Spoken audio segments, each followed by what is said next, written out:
I'm so excited to join you today for this fantastic topic. Why, as an entrepreneur, that you are not responsible for fixing, rescuing, saving the world. And I'll just kind of let anyone who wants to come on here for a moment come on. I would love, whether you're watching this live or whether you catch the replay a little bit later, for you to just drop a comment in the dialogue below to let us know how this has impacted you. We all have a really strong soul calling, right? To serve and to make a difference in the world. And yet sometimes that can cross the line and the threshold into unhealthy or sort of martyrdom behavior. So I'd love to hear from you, even those who respond a little bit later. I will get on and I will respond to your messages and make comments back. So I'm Bevan Neiman, and I'm an intuitive business coach and mentor for empaths, lightworkers, and mystics. I really help my clients to create a life and a business that lights them up, because I believe everyone should be fulfilled and happy and connected to their true gifts and service in the world. And this particular topic is very personal to me. It's something I have worked on over and over and over in my career since I was a child. This idea that I'm responsible to save or rescue others. Or that I need to fix everything that I see that's going wrong. So when you are intuitive, when you're empathic, of course, you're picking up on all these energies. You're picking up on other people's emotions. You're picking up on collective energy, perhaps, and it becomes overwhelming. I remember being this little tiny empath child sitting with my parents, and they would be watching the evening news, and I just remember being horrified by all of the wars and the famine and animals who were going extinct, and all these things were coming at me, and I was like, wow, what's wrong with the world? And it sort of sparked something in me at that very young age, which continued on throughout my life and into adulthood, that I needed to take action, that I needed to do something to make things better. And I vacillated between wanting to do these things and taking all this action, and then being completely overwhelmed because it felt like nothing I did was ever enough. It just was like a drop in the bucket, right? I think sometimes as sensitive people, we can tend to catastrophize what's going on in the world. And so, I did this in multiple ways. I went out and I worked for a nonprofit organization, and it was a beautiful experience. I got to mentor girls and young women and help to empower them to make healthy choices in their life. I did that for 12 years. And hi, Edith. It's good to see you. Welcome, and thank you for logging on. I also, always volunteered. I always donated my money. And I have so many causes that I'm passionate about. I'm passionate about the fact that in many places in the world, our forests are disappearing because of, farming and development. And I want to work on that. And I'm passionate about the fact that there are many human beings who don't have clean drinking water every day, and they walk up for miles and miles just to get like dirty water. And I'm passionate about that. And I, believe so strongly in women's empowerment, and I'm passionate about that. And, I speak out about systemic racism and prejudice. And, so I have all these different ideas and passions and things that I want to see be different in our world. And yet there's a frustration level too, because I can't work on all of it. So as a spiritual being, we are infinite, right? We're pure energy, we're love and light, and have this infinite divine soul. And then in our humanness, we have limitations. We have only so much time, only so much energy, only so much bandwidth to actually make a difference. And it's probably likely, if you're watching this or in Barbara's community, that you are a person who feels a strong calling from your soul to not only just do a business, but a business that matters, a business that's conscious, some spiritual, wellness, holistic, healing, teaching, writing, creative, whatever that may be for you. And so it's not just about making money, although we need to do that. And we have these two aspects of ourselves. We have the earthly plane and we have the spiritual plane, right? One is the practical sides of running a business and needing to make a living in the world that we live in. And then the other side is our vision and our passion for this work. And so, there were many times in my life where I found myself martyring myself, like I was over giving. Whether that was when I worked for the nonprofit, I got too engaged and too involved many times because of my deep, strong heart in some of the children and families' lives, and I became drained and depleted because of that.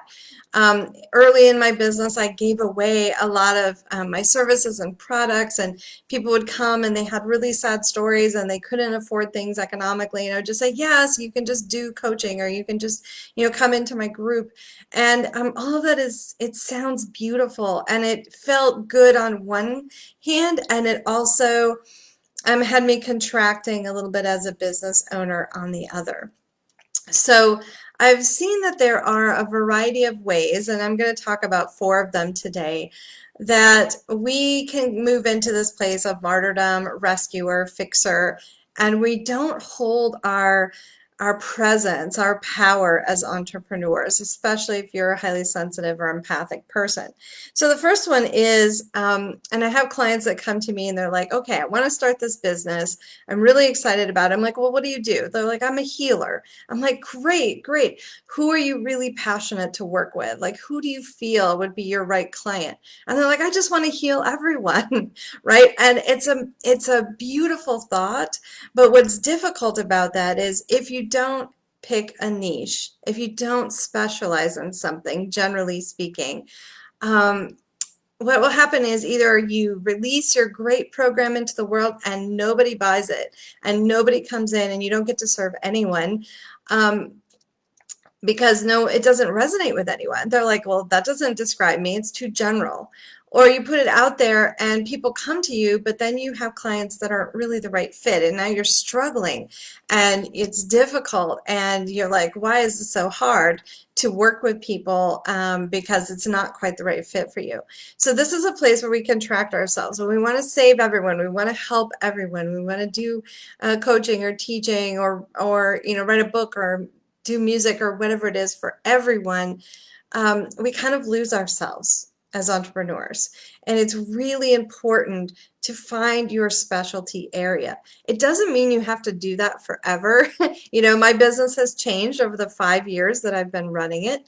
It just means that it helps to provide you with a focus. It helps with your branding and your messaging to know exactly who it is that you work with. So at the beginning of this, I told you that I do intuitive business mentoring for empaths, lightworkers, and mystics. That's very specific. Yes, it narrows down the potential field of people who could work with me, but if someone is not one of those three things, they say, oh, this isn't for me. And if someone is, they go, maybe I want to listen more. And so this is how the messaging works when you pick a niche and you pick a specialty area. So the number two way that I've seen that trying to save the world really impacts entrepreneurs is contracting around money. This is a big one. A lot of us may look at our current capitalist system and think, it's not working for most people. We know there's a huge income disparity, and this is one of the other causes I'm super passionate about. But we are not yet at the point where, as human beings, we've decided that we're going to provide for the basic needs of all people. We still have to work. We still have to market ourselves. We still have to get out into the marketplace. And this is the reality of life. And there are going to be people who can afford your services. There are also going to be people who can't because of their life circumstances or whatever that may be. And it's difficult for us to say no. It's difficult for us to say, no, this is what I need to charge in order to make a living, in order to pay my own bills, in order to make sure my own family is nurtured. As empaths and intuitives, we feel like selfish, right? It's like, there was a time in my career where I would say, well, you know what? I would do this work for free anyway. And then when I said that, that's what manifested. I did a bunch of work for free right after that. And I went, wait a minute, that wasn't quite what I meant. I meant that I was so passionate about it that I would do it, but I really would like to get paid for that. And so I see entrepreneurs charging too little. Maybe you're not doing the enough market research to see what the going rate is in your industry and in your specialty area. Or you're giving everything away for free. You're not asking people to actually buy from you. This can be really challenging, especially for new entrepreneurs, to ask for the sale. And we've seen a lot of examples of where that's been done really in a very icky, manipulative, psychological way. But there's only one way that you'll ever get a sale, and that is if you ask for it. And you can invite people, you can ask them to consider something and see if it's the right fit. You can follow up and say, hey, I was just curious to get your feedback. It doesn't have to be this super high pressure, send a million emails, do all these things, but we do need to ask. And we do need to learn how to receive. Intuitive, empathic people are very good at giving. We do it naturally. We're the helpers. We're the ones who are always like going to have someone's back. But we struggle with receiving. And part of being a business person and holding that, that more masculine energy just to give a place marker to it, which says it's okay for me to make a living. It's okay for me to be successful. If I'm successful, I then have the resources to nurture myself, be fully present. I'm not struggling. I'm not in survival mode. I'm not worried every single month about how I make my bills. And then I can give back. So, fortunately, I've been able to work over the last 5 years to move my business into full-time status and into a place where I can actually give away to charities. So I'm concerned about the rainforest being deforested, but that's not my work to do. So what I do is I donate every month to an organization that a friend of mine runs, and they do that work. And so I can help them. I can be supportive, but I don't actually give my time. But now, because I'm not contracting myself financially, when people come to me, I'm holding my presence and saying, this is really what it costs. This is really what I need to make. This is comparable to what other people charge in the field, and just being confident in that. Now, it doesn't mean you can't offer a scholarship. I had someone who wanted to come into my group program called the Wisdom Circle for novice entrepreneurs, and I talked with her yesterday, and she's very dedicated, very passionate, and decided to give her a scholarship. I scholarshiped her 50%. I still asked her to pay and invest something. It was still a stretch for her a little bit, and I know that she's going to come in and she's going to do great work in this year-long program. And so there's a way that you can still help. My online community, I looked at other online communities, and some of them were charging more than we were, and we made a conscious decision to continue to charge less because of the pandemic and the economy right now. So there's ways that you can give back that, I think we worry about intuitive, empathic entrepreneurs like we're going to be greedy or narcissistic, and that could be farthest from the truth. When we actually have wealth, when we build wealth, when we receive abundance, we then have the ability to use that and leverage that to give back to others. So that's the number 2 place. Number 3, with trying to save the world is not giving yourself time to rest and overworking. Now, there's a difference when you work for someone else and when you work for yourself. When you work for someone else, perhaps you have 2 days off a week or 3 days off a week. That's scheduled in. When you work for someone else, you usually get vacation time of some kind or leave. When you work for yourself, you have to make sure that you build those things in. And I've seen so many entrepreneurs, get into that hustle culture. I need to be working 24/7. If a client texts me at 8 p.m., then I need to respond right then at 8:05. And it's okay to say that you have office hours. It's okay for you to say that I'm off on Wednesdays and Sundays. It's okay for you to say, I'm going to be gone all next week and I'm going to take a vacation. As a matter of fact, I made a commitment this last year on a quarterly basis to take several days off, a longer span in a row, so that I could rejuvenate myself. I, went one time and I rented a cabin and I stayed in the woods and I disconnected from email, from social media, from all of my business.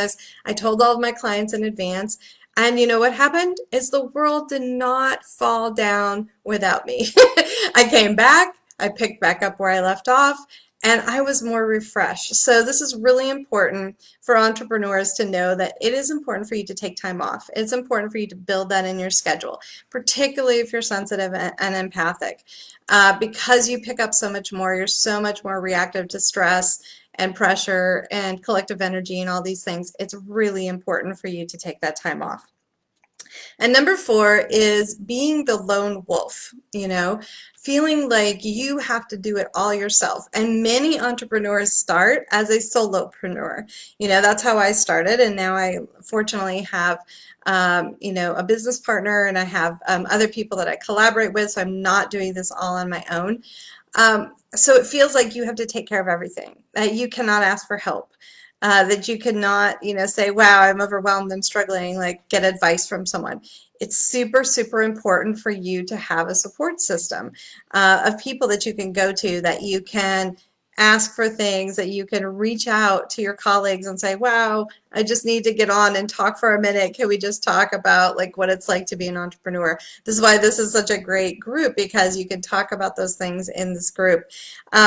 You are busy being the helper, but sometimes the helpers need to be helped. Sometimes the helpers need to ask for help, and this is really important. So I just wanted to review each of these four things really quickly. One way that we go into martyrdom is, and trying to save everyone, is not choosing a niche, not getting a specialty, not having very clear understanding of who we want to serve and what they need and what we're offering to them. So moving away from I want to save everyone, I want to heal everyone, I want to teach everyone. Number two, collapsing or contracting around money, right? And knowing that you need to make a certain amount to make sure that you are cared for, and that is just fine and it's necessary. And three, knowing when to rest and to give yourself cycles of rest, and not trying to just continuously do everything and not being on call all the time for everyone in the whole world. And then four, asking for help and, releasing that lone wolf status and moving into this place where you realize that nothing happens without collaboration, without the support. Even if you're using, say, technology, and I've used technology kind of as a personal assistant in my business, whether that's a scheduler, autoresponders, those kinds of things, email, automated messaging. If you use technology as those things, it's great. So what you need to do is let it run it and just relax and realize that people are being followed up on and things are happening. So even if you are running your business individually, there are ways that you can still get away.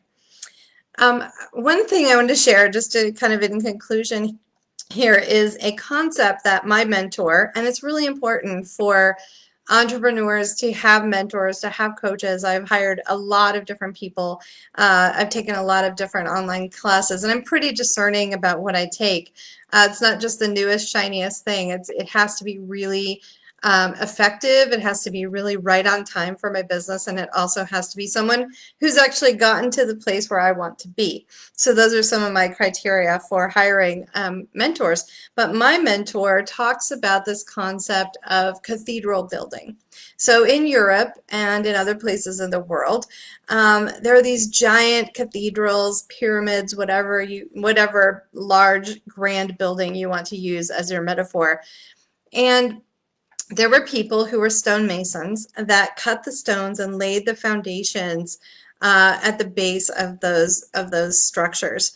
And then someone else came and they laid the next stones, and someone else came and they laid the next stones and the next stones and the next stones. And with some of these buildings, it took hundreds of years for them to be completed. The first stonemason who laid the foundation, they never got to see the peak, the pinnacle put on the cathedral, on the pyramid. They didn't even see it in their lifetime. And chances are the work that you're doing, the work that I'm doing, is foundation laying. We are right at the edge of the age of Aquarius. We're stepping over that threshold into a new era of enlightenment for our planet. So many people are having a spiritual awakening. And we came here at this time, I believe, to set those foundations. And we're going to build as much as we can. We're going to serve the people who come to us and we're meant to serve. And then we're going to pass the baton off to the next generation and wish them well and offer wisdom and support and let go and allow them to then build, and the next generation and the next generation. So it requires some trust to realize that you are not responsible for laying the foundation, putting in the windows, putting the pinnacle on, moving in all the furniture. You're not responsible for all those things. You're only responsible for your piece. And this really helped me. And the other piece that I realized is there's actually an energetic grid that surrounds our planet. And each of you out there, and myself and Barbara and all these other people who are doing this work, are one node in this giant web, right? And so there are millions of us out there doing this work, bit by bit, in our communities, with our local people, with our clients. We don't have to serve everyone because we're a part of something so much larger. And each of us doing our small individual part means that the whole part starts to move together. You think we have 8 billion people on our planet. Can you imagine how long it takes to make sustainable change for 8 billion people? It's like mind-boggling. So when we think about it in these grander terms, we realize I personally am not responsible for doing all of that. I'm personally not responsible for doing all of that. And I'd love to have you comment about what this is bringing up for you as we think about only being one node in that larger web, that you don't have to do it all yourself.